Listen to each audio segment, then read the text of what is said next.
L'instant est grave et chacun d'entre nous a l'obligation de respecter les dispositions du règlement intérieur. Une question préalable a été réglée bien avant notre arrivée à l'Assemblée nationale. Et il n'est pas concevable, il n'est pas acceptable pour ce que vous représentez dans le pays que vous soyez le premier fossoyeur du règlement intérieur.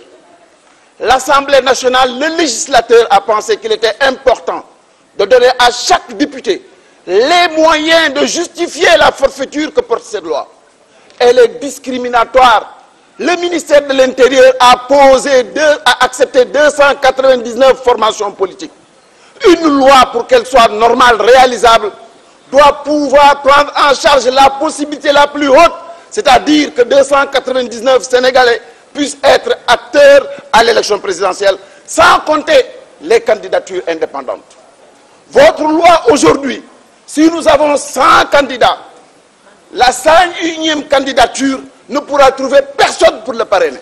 Vous croyez qu'en tant qu'intellectuel, vous osez aujourd'hui renier le combat que nous avons mené il y a 6 ans de cela, nous amener dans les ténèbres de la monocratie, détruire la qualité démocratique de notre pays, et vous pensez que c'est acceptable que nous devons rester ici? Les Sénégalais, la communauté nationale, doit se rendre compte, Monsieur le Président, que vous n'êtes pas dans vos dispositions, vous ne portez pas les habits du président de l'Assemblée nationale, vous ne respectez pas le règlement intérieur de l'Assemblée nationale.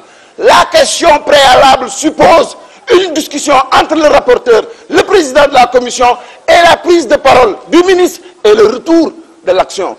Dans quel pays sommes-nous?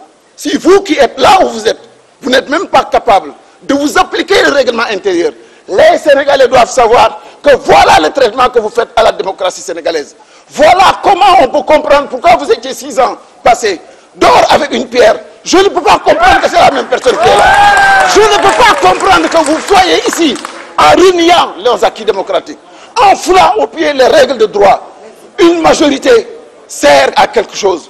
Vous avez la majorité, attendez le vote, mais laissez aux députés le soin de pointer du doigt les manquements de la loi. Laissez aux députés le soin de montrer du doigt les dysfonctionnements dans la loi. Vous ne pouvez pas être président de l'Assemblée nationale et ne pas tenir compte de cette règle-là. Munul nek, tawarul nek. Un pays doit avoir des règles. Ce n'est pas parce que vous êtes Moustapha Niasse, avec tout votre background, que vous pouvez vous autoriser d'être la loi. La loi n'a pas de visage, elle n'a pas de nom, elle n'a pas d'appartenance politique, elle est impersonnelle, elle est non discriminatoire et elle doit avoir pour motivation le souci de bien faire notre pays. Je vous remercie pour votre intervention, mon fils. Merci beaucoup. Je donne la parole à notre collègue Oulimata Guiro.